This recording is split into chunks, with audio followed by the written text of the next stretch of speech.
This is Authentic and Ambitious with Allison Crow. I'm Allison Crow, your host, and I'm an intuitive life and business coach helping authentic and ambitious women keep the soul and success in their life and work through deep coaching, savvy business strategy, and connected community. This podcast is here to help bring insight, awareness, and action to your authentic and ambitious life. Let's do this. Hi, I'm live. Hey. This is a live recording of Authentic and Ambitious, episode number 131.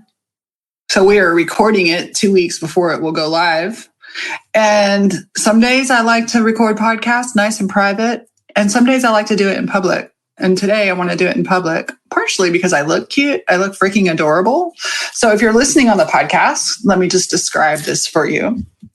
I do have new glasses that I love and adore, are so cute. Got them at Glasses USA for way less expensive than here at my optometrist. Number two, I've been really trying to plump up the pink lipstick. These things are about self-leadership. We'll get to that in a second. Just really enjoying the femininity of pink lipstick. And then today I am wearing giant dangly earrings by Lindsay Lynx, Lynx.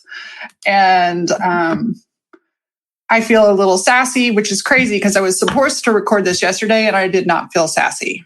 But what got me from crappy to sassy was my self-leadership. So this is actually the topic that was on hand. And I think I had to have some real life experiences to be able to talk to you about self-leadership today. So I've got a couple of good stories. I've got some components of self-leadership, and let's just start. So this is episode number 131, Self-Leadership with Allison Crow. Self-leadership, the definition of self-leadership is the practice of intentionally influencing your thinking, feelings, and actions towards your objections. And I work with self-leaders, and I am a self-leader. Self-leaders master self-discovery.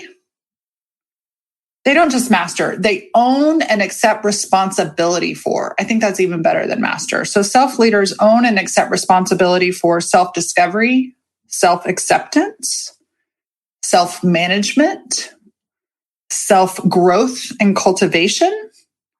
They are owners who take responsibility. Now, this does not mean they are not at effect in the world, right? Like sometimes circumstances don't feel so hot, but the way they meet themselves and then grow through that is very cultivated and intentional. There is a primary, There is a primary in coaching. I always call it the number one rule of coaching. I don't know that that's the correct language that CTI has. But in CTI, the premise is the client is naturally creative, resourceful, and whole. The client is naturally creative, resourceful, and whole. And so there are a couple of stories that have come up over the last few years. I can think of three quick ones that I'm going to tell you. The first one is of my friend and colleague, John Morgan. This is a public story. He's shared it before. And a couple of years ago, John Morgan actually called me for some coaching. He wanted to create $300,000 cash so that he could spend half of that working at the time. This was the fee. I don't think it is anymore, with Steve Hardison. And so we did some coaching around that. And we also talked about, he mentioned that when he wanted to hire Steve Hardison, who at the time his fee was $150,000 upfront, not payment plan, you pay that upfront. And his wife had said, what if you die? What if he dies? What if Steve dies?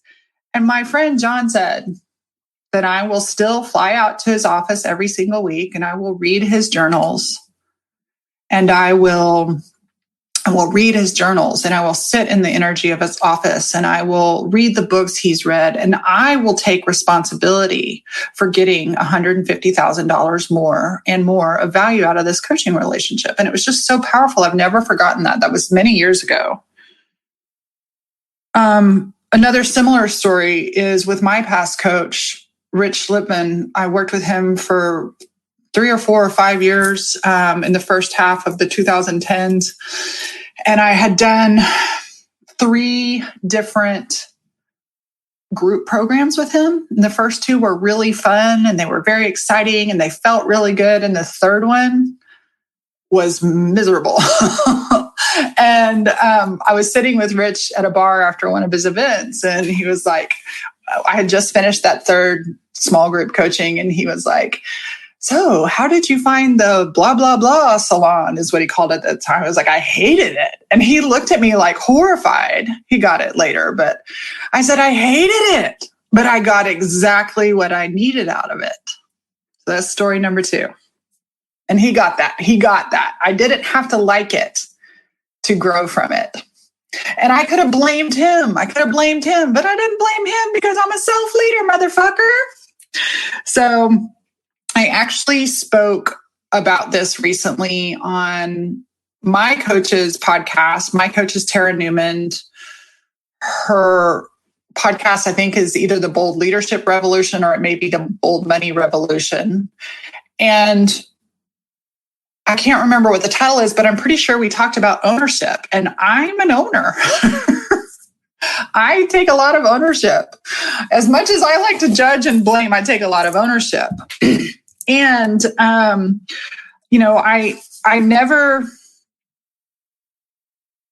never put, even though I hire my coach and pay her a lot of money, I don't ever put responsibility on her to do anything other than hold the container. And some of my coaches have been freaked out in the past, at first, not completely, that all I need is them to hold the container and witness me, because sometimes by just talking out loud, I get exactly what I need. I trust myself. Then the final story I want to tell you is about a client who recently got a new client, and this new client hired her and wanted her to teach her a certain leadership skill, like not a little leadership skill, a big leadership skill. And she found herself like, oh, how can I please this client? Let me get this curriculum together. And when we discussed it, she came to the knowledge that she was stealing her client's self-leadership by solving his problems for him. And so those quick 4 stories, right? She's like, oh, and I was like, yeah, you're taking away his power. So as coaches, it is our job to hold the space and remind our clients, as I told one of my clients early on in real estate coaching, I said, I'm asking you to be great because you hired me to. And I saw her as great. See your clients, see your children. Please see your children as capable. And so self-leadership, right? Leading of the self, managing our self-discovery, our self-awareness, our self-acceptance, our self-management, our self-growth, our cultivation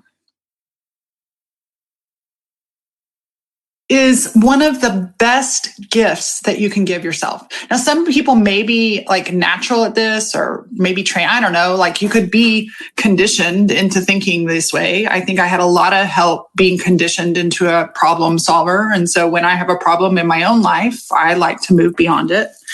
And if it's not necessarily a skill, you can move into learning about self-leadership. So we all know that I'm actually in the self and personal development world, AKA self-leadership, right? My clients don't hire me to do work for them. They hire me. Their brain sometimes might think, oh, Allison will do this for me. And really what I'm doing is holding the space and asking the questions and sometimes poking with my poker so that they come to their answers. Now, I do happen to have a lot of teacher in me. So sometimes I'm teaching from wisdom that I lay on the table.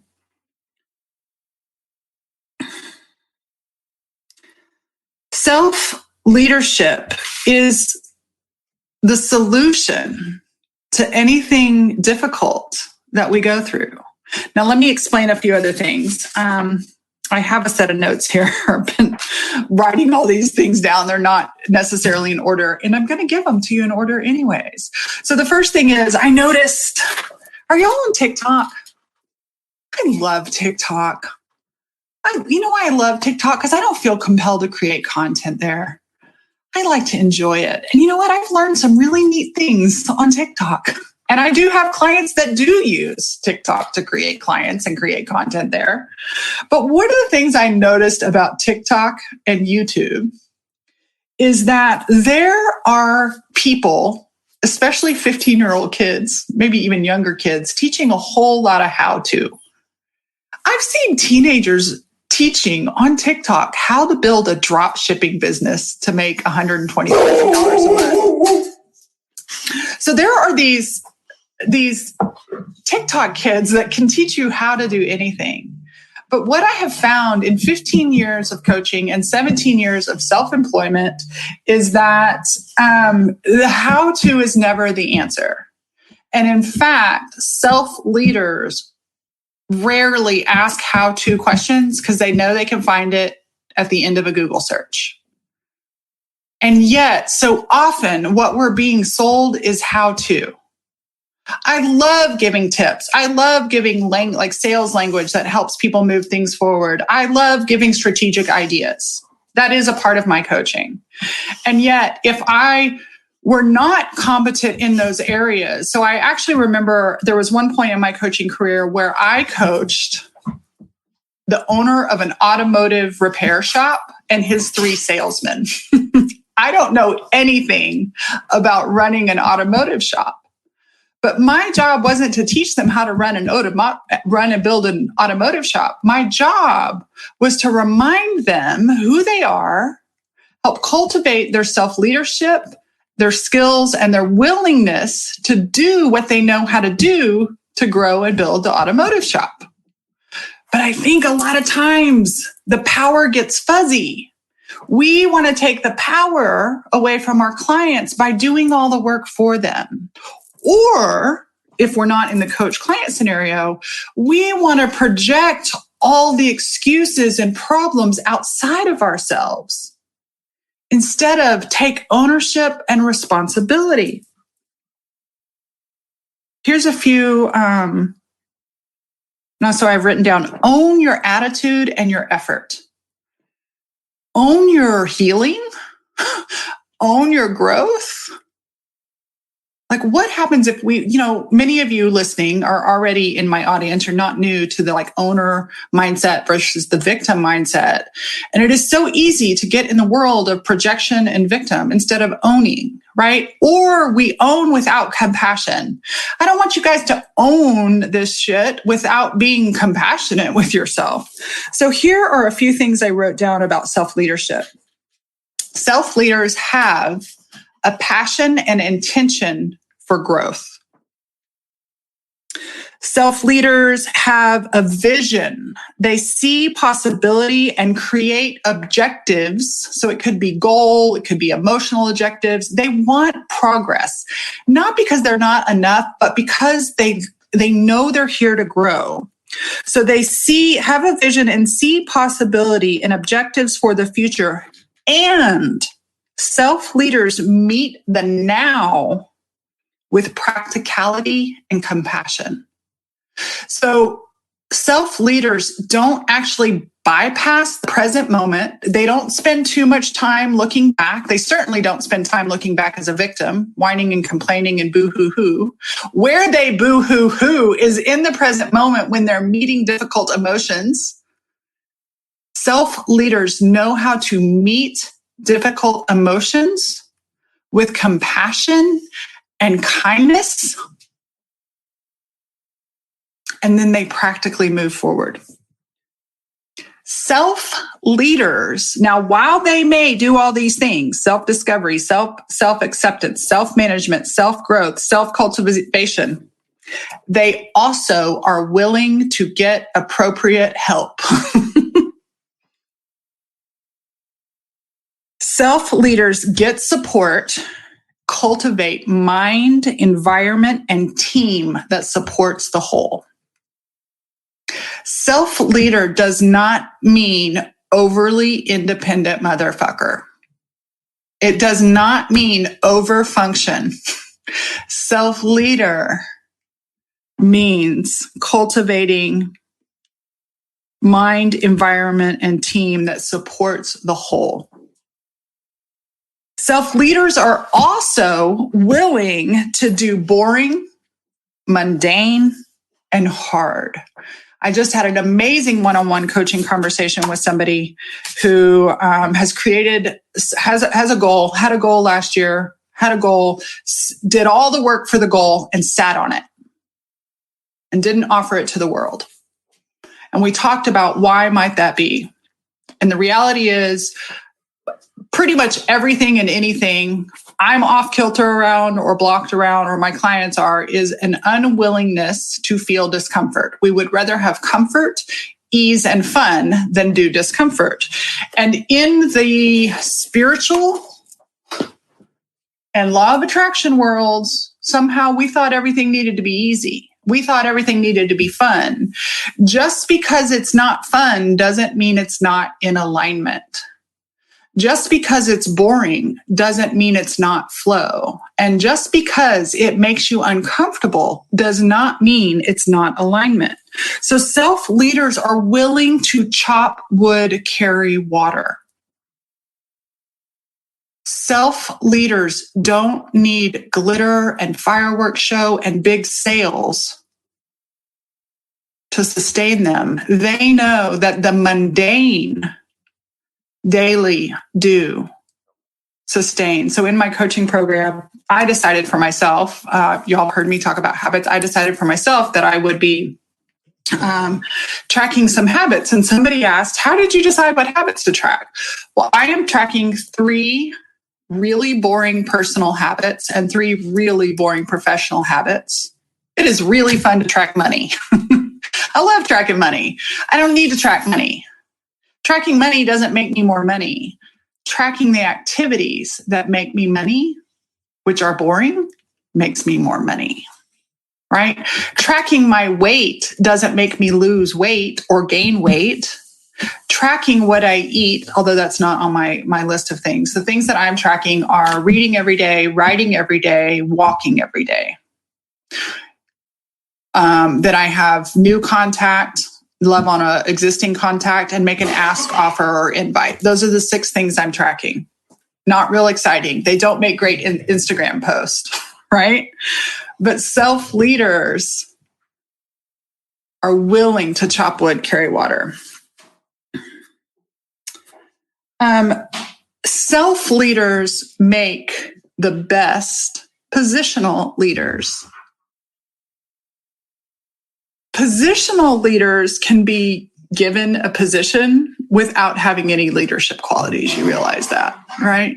And so some of you may have given yourself a position. If you haven't been given it by a company and working for a company, a lot of my people work for themselves. So a lot of my people have promoted themselves to CEO of their small business. But a positional leader without self-leadership is doomed to fail or piss everybody off along the way. And so self-leaders make the best positional leaders. So if you're in a position and not getting the results that you want, then perhaps it's time to really hone in on how you are developing yourself. And I'm not just talking your skills, right? So a lot of times it goes back to this one person, this client, and it's like her client was like, I'm hiring you to help me be this positional leader. And she was gathering all the to-dos of a traditional position. And I guarantee you, that's not what that client needs. He thinks he needs the how-to. You think you need the certification. And I'm not saying certifications are bad, because they're not. People ask me all the time, should I get certified as a coach? Should I get certified as this? Should I go back and get my degree? All of which will not be easy. And will it really, why do you want the certification? At this point, mark my words, I would love to have my PhD. I would love for some of the things I've done to count towards my PhD. But unless I really want to go through that, there's no reason to get the position of the PhD. What's my why? Right? And so I can know and not invest in getting my PhD through a traditional means, but I can continue my study. I don't know if that distinction is coming across correctly. There are things I would like to learn, and perhaps someday it will be in that container. But when we look, are we getting it so that we feel credible? Right? Are we getting something? Are we getting a certification or another degree so that we feel credible? Or are we getting it because we actually want to learn the material? Okay, self-leadership. Let me see if there's anything else I have on here. I'm sure there is. Let me take a breath. Why am I talking to you about self-leadership?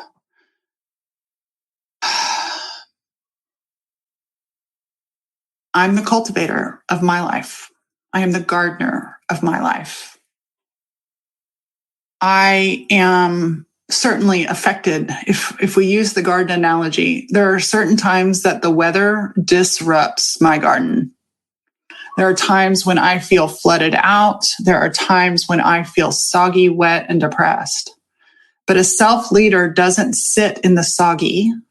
A self-leader meets themselves where they are with compassion and then begins to lovingly and intellectually assess the situation and see what needs to be tended to, and then takes action.